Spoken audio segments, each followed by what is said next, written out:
Nada más voy a mostrarles la casa. Esta es mi casa, aquí nací, en Tepetitán, Macuspana, Tabasco. Estos son camellones chontales y aquí aprendí a trabajar con la gente, en el campo, en las comunidades. Me siento muy orgulloso de eso. Yo les invito a que mantengamos la calma. Y fíjense que les estoy pidiendo algo el día de hoy que fuimos agredidos.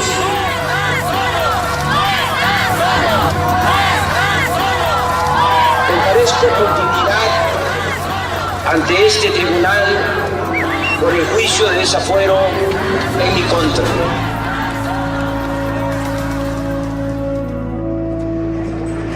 Aquí vamos a estar despachando desde el 1 de diciembre del 2018. ¿A Palacio o a la chingada? A Palenque, Chiapas. Pero yo creo que va a ser a Palacio, porque la gente quiere que haya un cambio.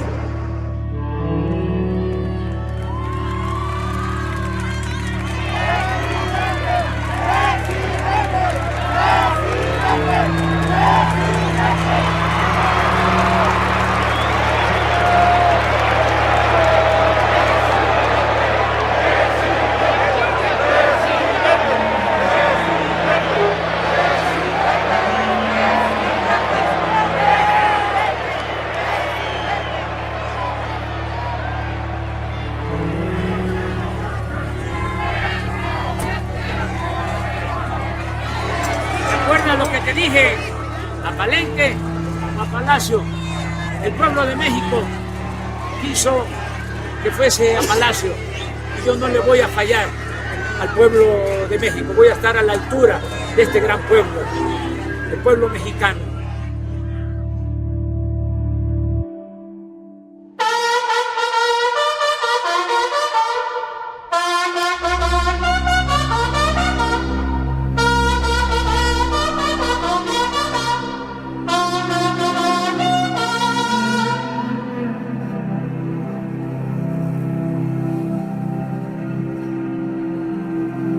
La disponibilidad actual con esta fecha de corte, que es la de hoy, serían 28% disponibles, ocupado todavía el 72%.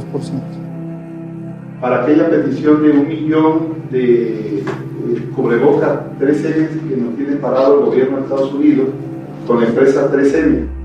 Que es que la tasa de muertos anuales de 580 por cada 100,000 habitantes versus 25 que tiene COVID.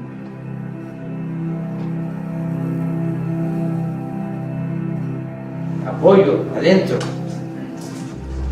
Esto no debe de pasar. Nosotros somos representantes del Estado mexicano. Nosotros tenemos que representar al pueblo. No nos dejemos. Dije varias veces de que iba a ser una transformación pacífica, pero igual de profunda como la independencia, como la reforma y como la revolución. Esas tres transformaciones se tuvieron que hacer con las armas. Una revolución distinta. Distinta. Pero revolución. Sí, porque estamos arrancando de raíz el principal mal de México, la corrupción.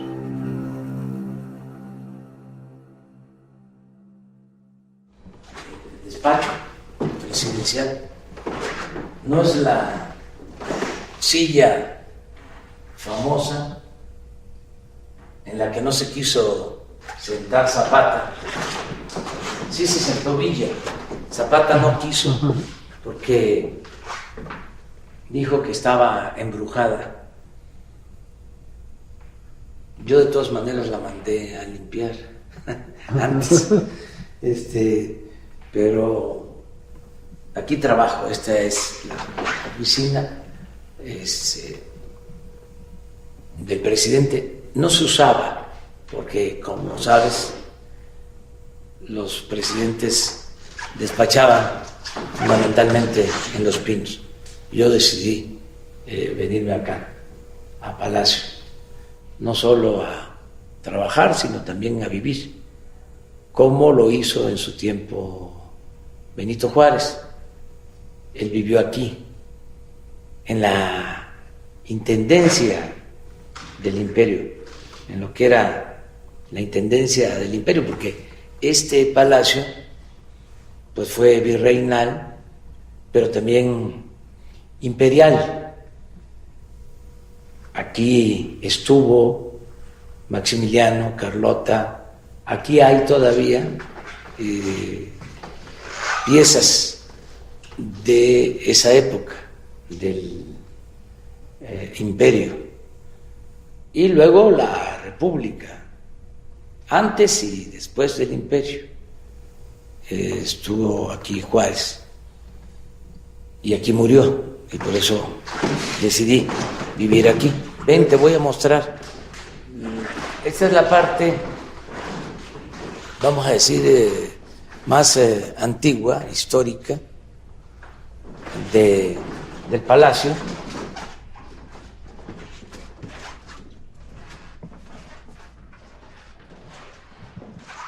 Estos son los corredores. Este se llama el patio de honor, aquí abajo. Aquí está la escalera principal. Este es un primer piso. Mira, te hablaba yo de Maximiliano. Esta pieza es de Maximiliano. Esa pieza es del imperio. Este es el imperio. Esta es la corona.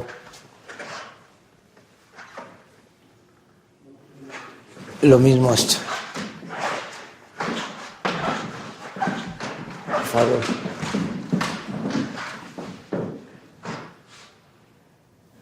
Y ahí está el inefable. Sí. Ah, aquí están los presidentes.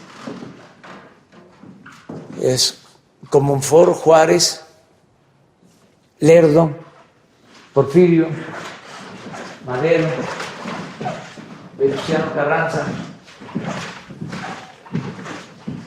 Están todos.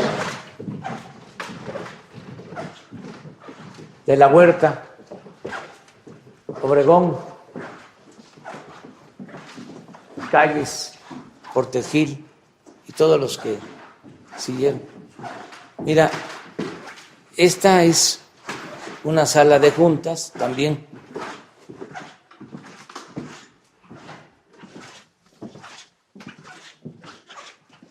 Aquí firmamos Zapata. De la época, sí. Aquí nos lo prestaron Sí, para firmar Zapata. sí, sí. Porque esa silla, también presidencial, es antigua. La silla original en la que se sentó Villa está abajo en un museo. Se tiene. Y de los camellones chontales a este esplendor. Imagínate, no olvido de dónde vengo. No olvido que vengo de abajo, vengo del pueblo. Y por eso estoy aquí, que es el sitio, el recinto del poder público más importante de México, pero no dejo de pensar y de llevar a la práctica el principio de que el poder dimana del pueblo y se instituye para su beneficio. Yo soy un representante del pueblo de México y de manera muy especial, aunque represento a todos, es un timbre de orgullo poder representar más, darles preferencias, si se puede decir así, a los pobres, a los necesitados.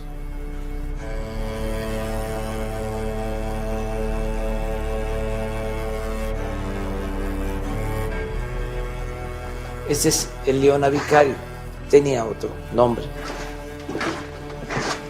Se han ido también arreglando, pero mira qué majestuosos espacios, mira qué belleza. Este salón es el salón, lo bautizamos como Panamericano. Washington, Carlos III,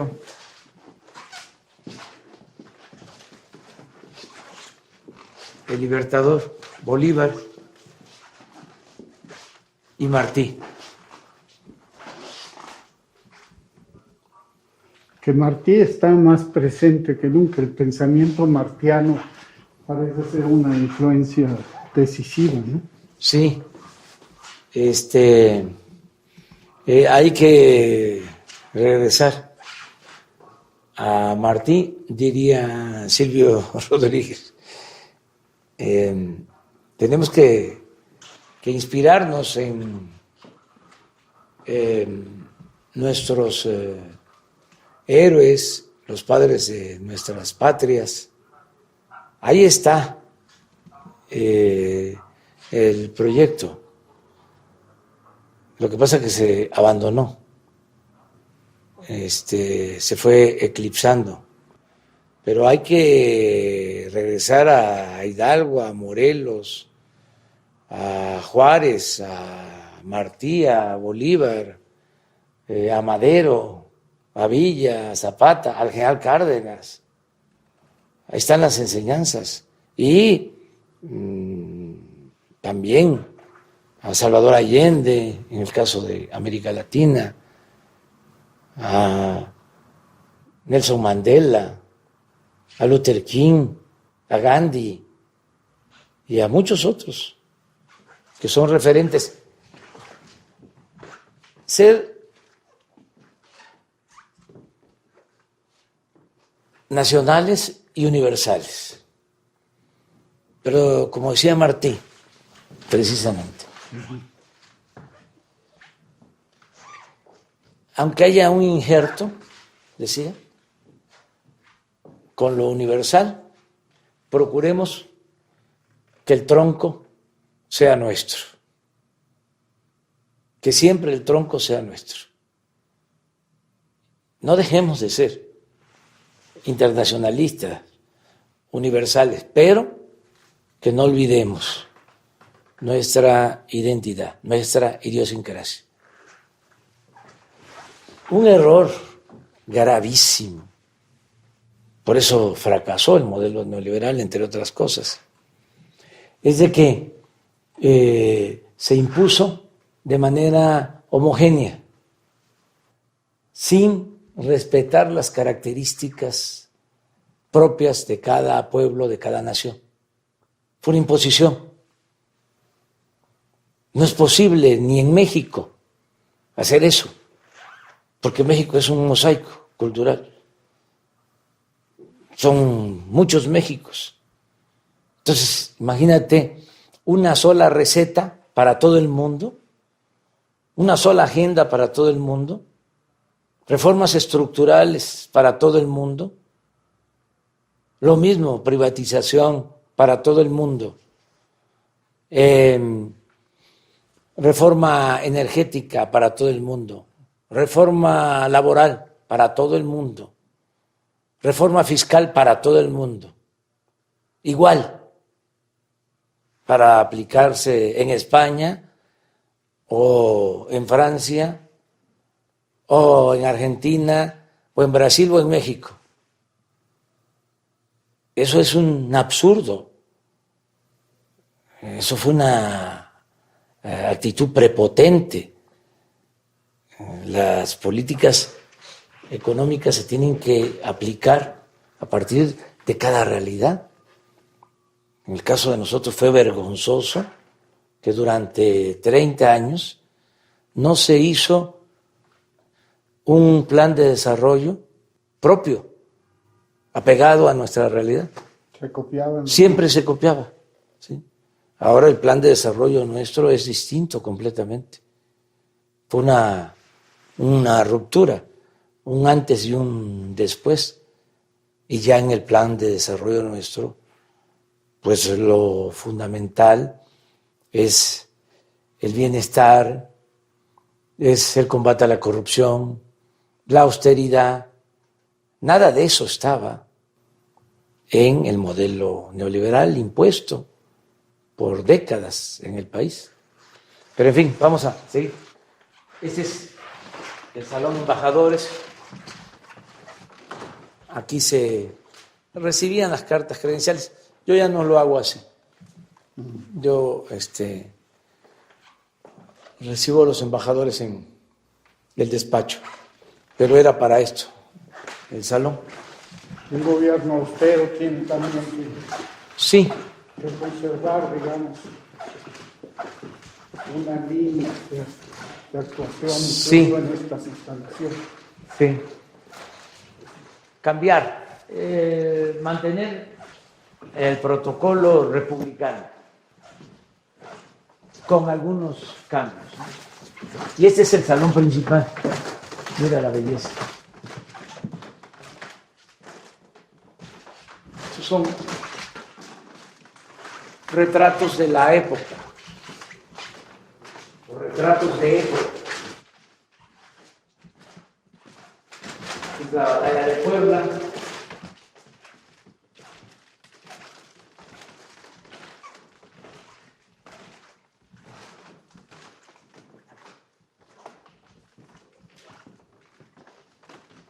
Ese está pintado 1868.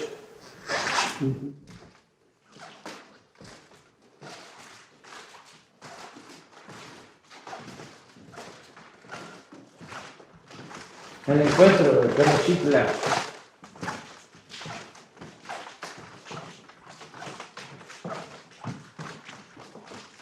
Moctezuma Cortés.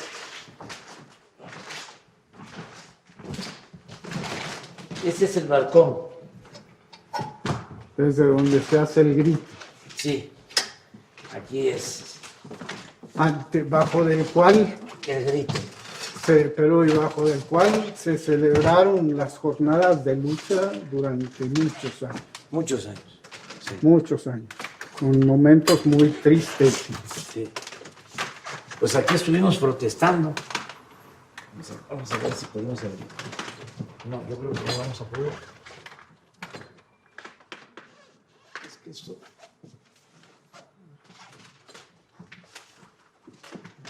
¿Podrás? No. Vamos a utilizar una silla de este.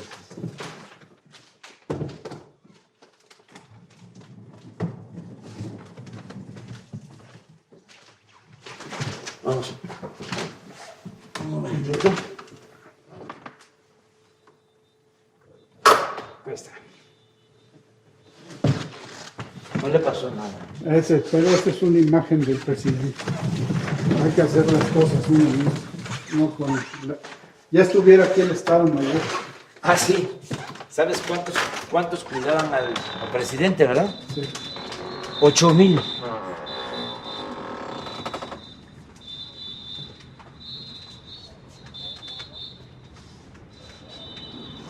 Esta es la plaza. Estamos en la cuarentena por el coronavirus.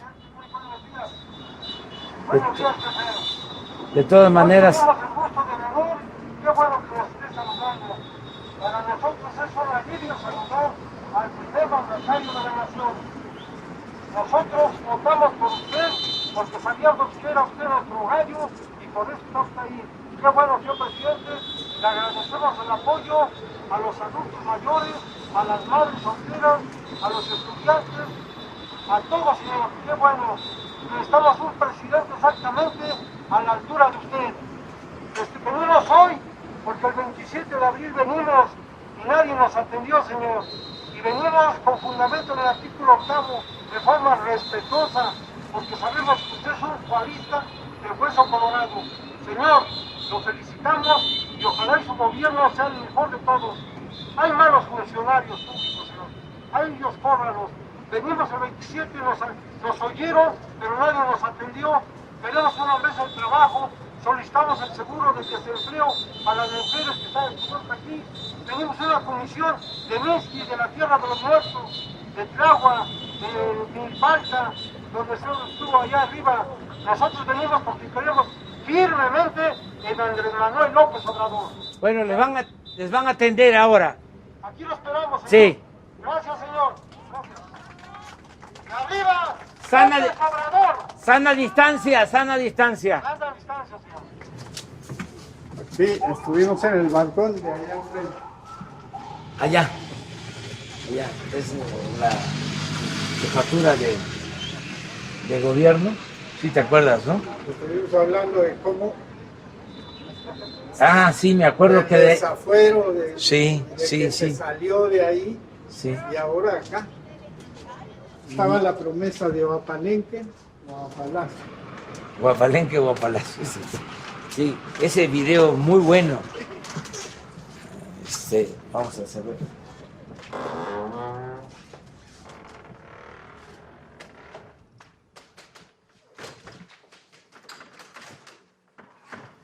Pero la ruta de ese balcón a este balcón se hizo con una promesa a la gente, transformar el país. Sí.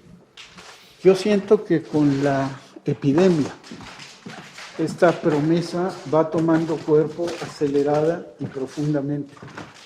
Sí, ya nosotros, Epimemio,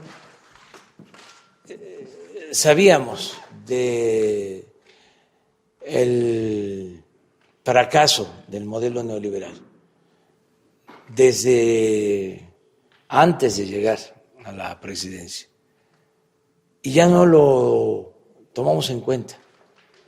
En el plan de desarrollo al que hice mención ya no está el modelo neoliberal. Definimos una política distinta para atender a la gente, una política democrática. Decía yo que en la economía no podía haber poder sin pueblo, es decir, kratos sin demos. La economía no tiene por qué estar al servicio de una minoría. La economía tiene que representar los anhelos de todo un pueblo. Entonces, un cambio importante fue ese, el que el gobierno dejó de ser un comité al servicio de una minoría y ahora representa a todos los mexicanos, a ricos, a pobres, de todas las religiones, creyentes, no creyentes, de todas las maneras de pensar, garantizando todas las libertades, la diversidad, las culturas. Entonces, esa es parte de la transformación, el separar el poder económico del poder político. Lo que me recomendó un migrante, lo he contado muchas veces, ¿no?, en San Quintín, Baja California, que me dijo, así como el presidente Juárez separó al Estado de la Iglesia, porque a Dios lo que es de Dios y al César lo que es del César, así ahora, licenciado, que ganemos, recuerde, hay que separar el poder económico del poder político, que el gobierno represente a todos. Y eso es lo que estamos haciendo. Entonces, ya teníamos los lineamientos generales, ya se habían puesto en práctica esas acciones nuevas de atender a todos, pero de darle preferencia a los pobres, de no permitir la corrupción, de terminar con los privilegios fiscales, la mala costumbre de condonar los impuestos a las grandes corporaciones. No pagaban impuestos los de arriba, una gran injusticia, un agravio, el que todos los mexicanos pagaran impuestos y un puñado de privilegiados no cumpliera con su responsabilidad de contribuir en el desarrollo del país. Entonces, se les condonaban los impuestos. Estoy hablando de grandes corporaciones, miles de millones de pesos. Entonces, pusimos orden. Habían deudas de miles de millones de pesos. Hace unos días hablé que 15 grandes contribuyentes le debían a la hacienda pública 50,000 millones de pesos. Entonces, todo eso se está corrigiendo. Ya es delito grave la corrupción, que no lo era, y muchos otros cambios. Y esto pues ha generado reacciones. No están de acuerdo los conservadores. ¿Por qué hablo de conservadurismo? Bueno, porque son los partidarios de mantener el statu quo, es decir, que se mantengan los privilegios, que continúe el régimen de injusticias, de corrupción. Entonces, ellos no ven con buenos ojos esta transformación, pero nosotros llegamos para transformar, no por la parafernalia del poder. Llegamos para hacer historia y no le vamos a fallar al pueblo. Entonces, ahora con la pandemia, esa misma política la hemos profundizado, porque cuando se presentaban crisis durante el tiempo del neoliberalismo, ¿qué se hacía? Bueno, pues se recurría a endeudar al país, se aumentaba el precio de las gasolinas, habían recortes que afectaban a los trabajadores. Esas eran las recetas, ¿no? Se rescataba a las grandes empresas, a las grandes corporaciones que abusaban. Bueno, en épocas de crisis era cuando más se desataba la corrupción. Entonces, ahora no, ahora dijimos, no vamos a endeudar al país. Aquí me llevaría tiempo explicarlo, pero bueno, es relativamente sencillo. La deuda personal, la deuda nuestra, la deuda tuya, la mía, que es poca, me refiero a la deuda material, si tenemos alguna deuda, pues si nos morimos, esperemos que no sea así, ya ni Vero, ni Beatriz, ni nuestros hijos van a pagar nuestras deudas. Ya no existimos y se acabó. Pero resulta que la deuda pública se hereda de generación en generación. No se cancela, no desaparece. La deuda pública en el siglo XIX se mantuvo desde Santana, que empezó a endeudar al país durante la República. Bueno, por eso nos invadieron. Bueno, fue el pretexto para que Francia nos invadiera, porque el presidente Juárez declaró una moratoria a la deuda, no había para pagar, y se vio obligado a declarar una moratoria. Y por eso nos invadieron los franceses. Luego Porfirio Díaz tuvo que reconocer esa deuda que venía desde Santana. La deuda que contrajo también Porfirio Díaz, porque se piensa que fue un gobierno muy eficaz en lo económico, y lo cierto es que Porfirio Díaz también endeudó al país, sobre todo porque compró las acciones de las empresas ferrocarrileras.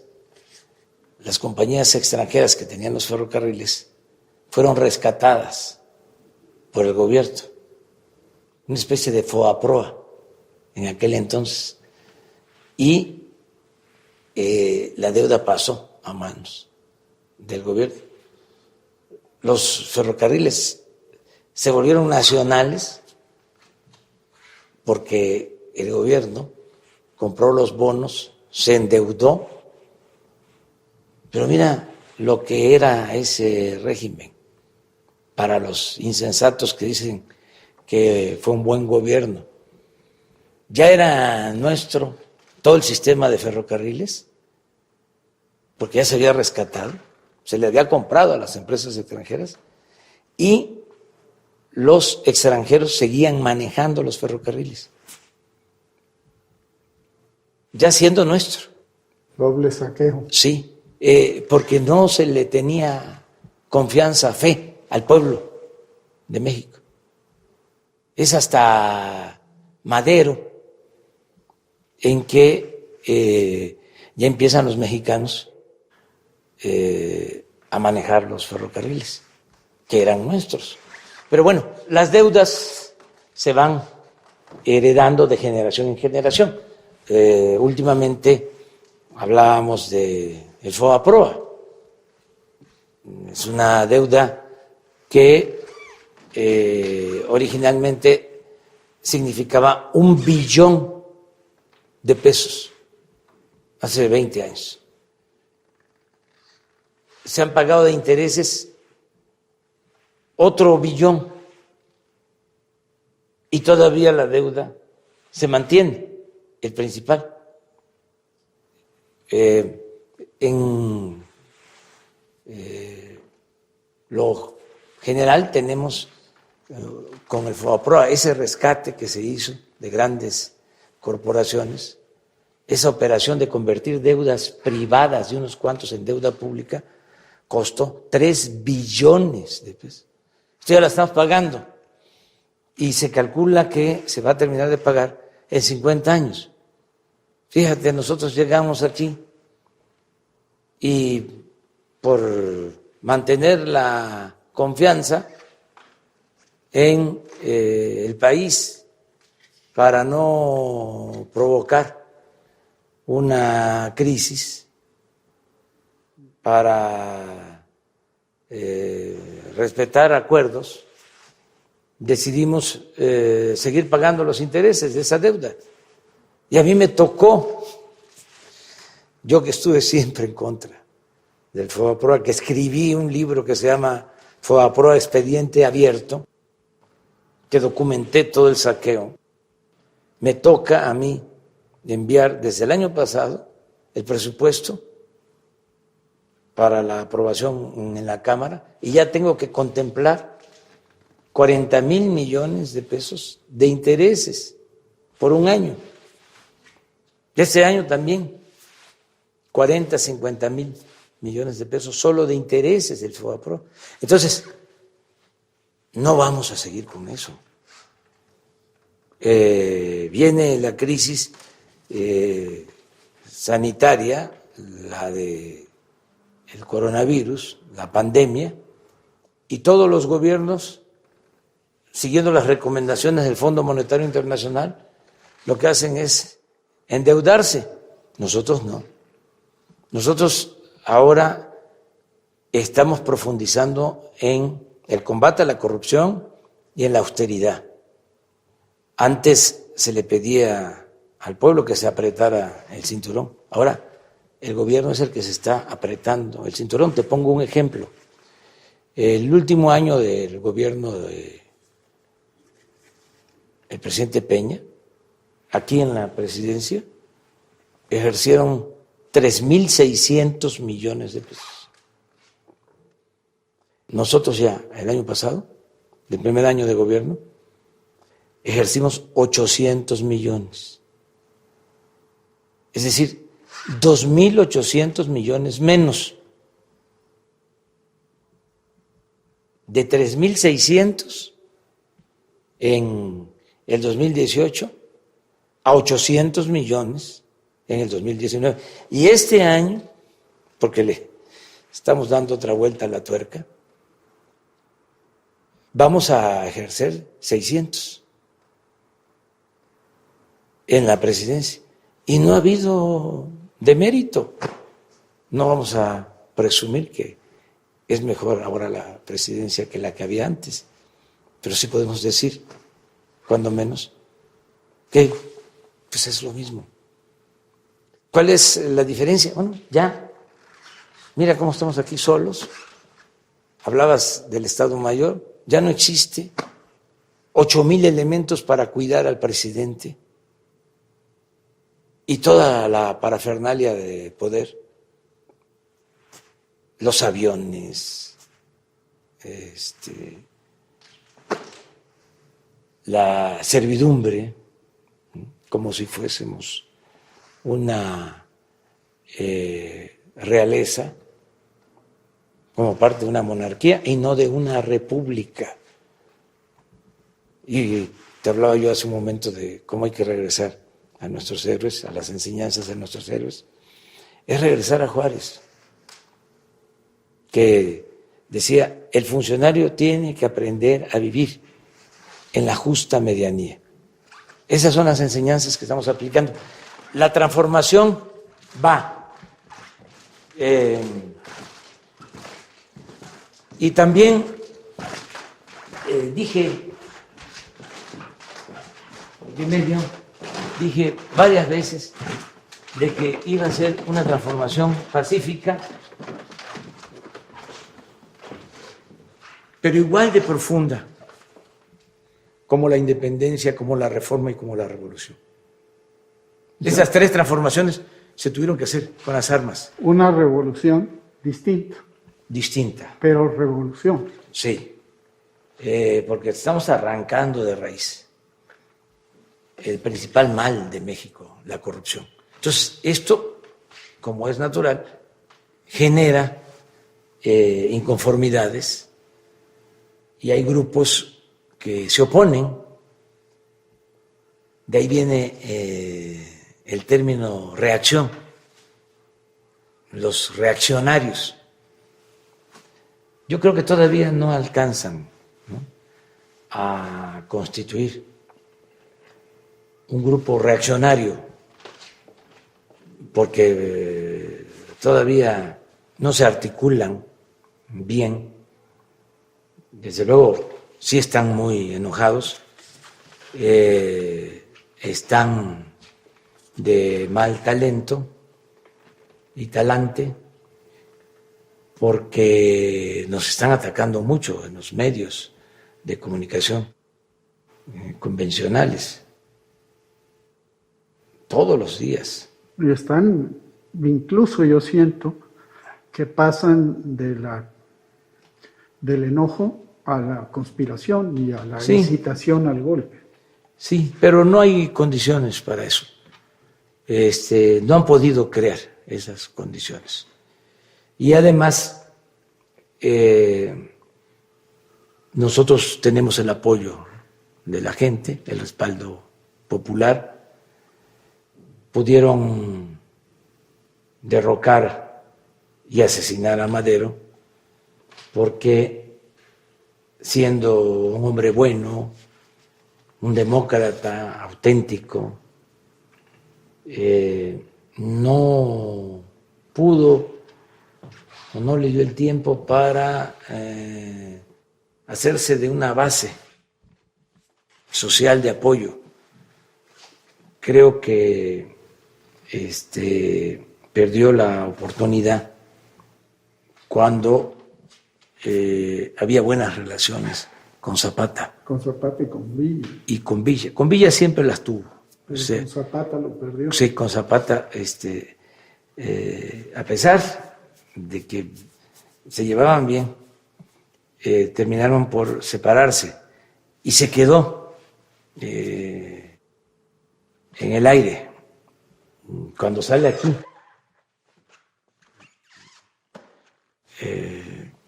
al momento de la traición hablarle a la gente, el pueblo no lo secunda. En cambio, sale Huerta y lo apoyan. Muy lamentable, de los tiempos más negros, tristes de nuestra historia, ese asesinato al apóstol de la democracia, a un hombre bueno. Bueno, en ese entonces también la prensa jugó un papel deleznable, porque atacaron mucho al presidente Madero.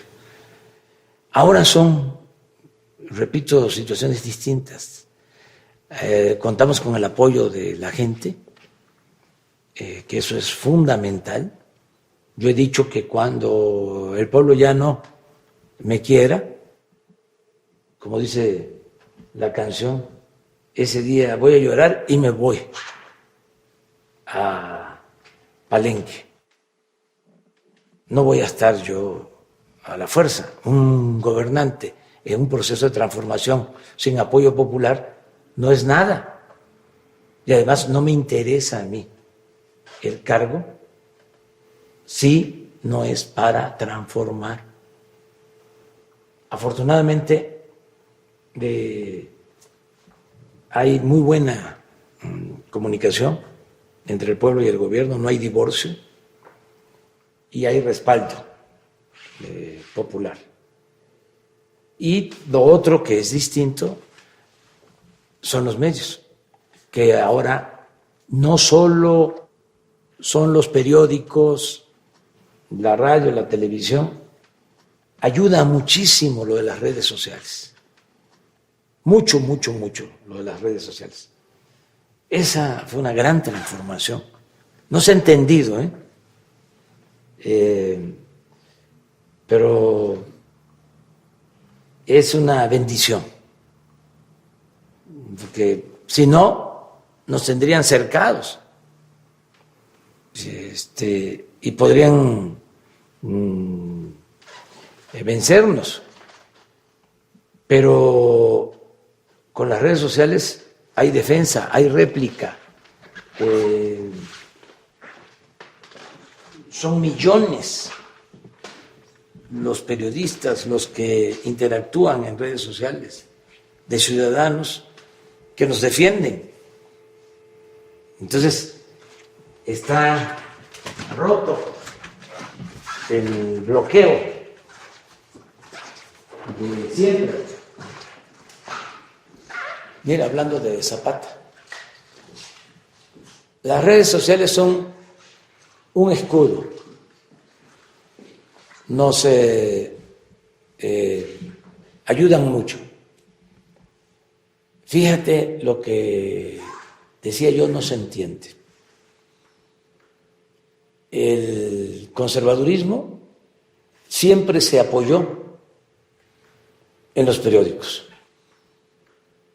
Cuando Lucas Alamán, que era el asesor principal del conservadurismo,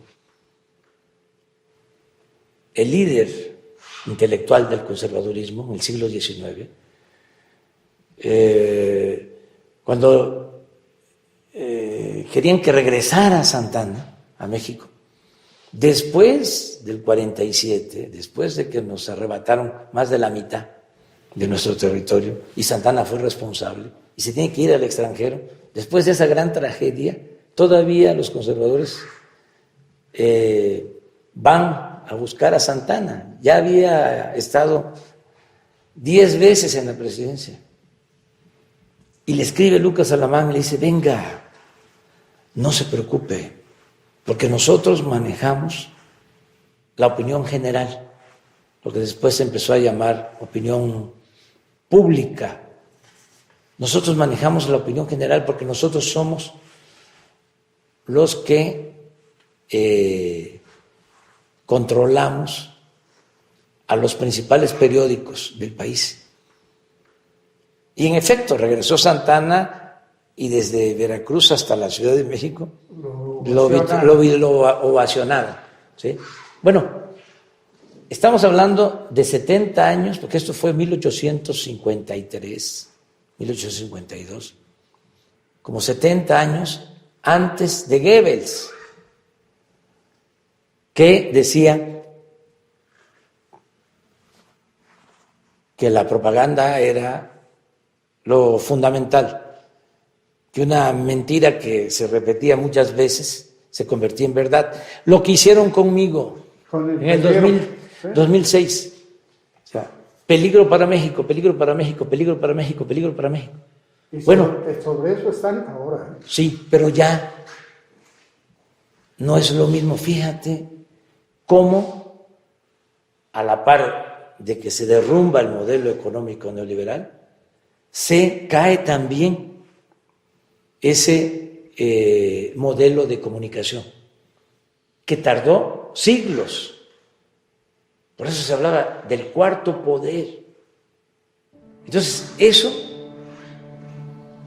está en crisis, en decadencia, no solo en México, en el mundo. Por eso si el New York Times hace un artículo en contra del gobierno de México, pues digo, sí, está bien, es un periódico famoso, pero su influencia está muy acotada y puede ser un periódico famoso, pero si no tiene ética, ya no tiene efecto. Porque ahora hay medios de comunicación alternativos, sobre todo las redes sociales, y mucha gente consciente, que eso es lo otro. ¿Cómo se dio una revolución de las conciencias? Un cambio de mentalidad. México está a la vanguardia en cuanto a politización de los ciudadanos. Es de los países, repito, con menos analfabetismo político en el mundo. Es algo excepcional. Pero vamos a platicar acá.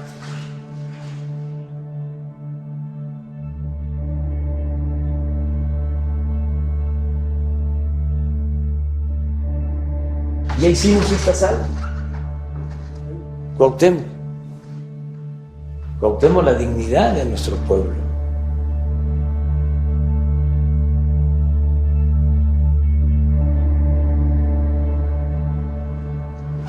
A ver si podemos.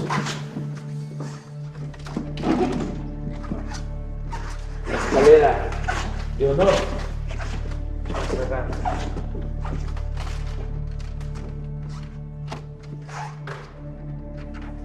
No.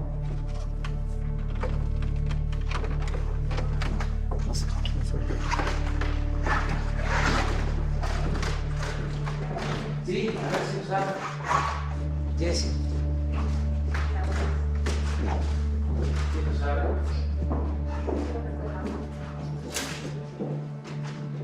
Mira, está fácil.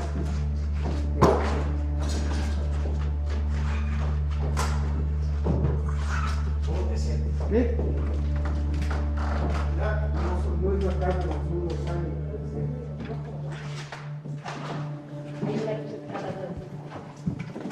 Esta es la escalera de honor. Te invito.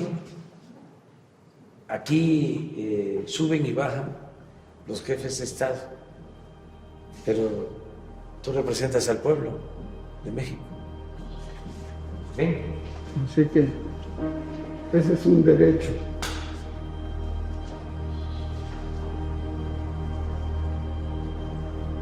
Y la frase de Vicente Guerrero: la patria es primero.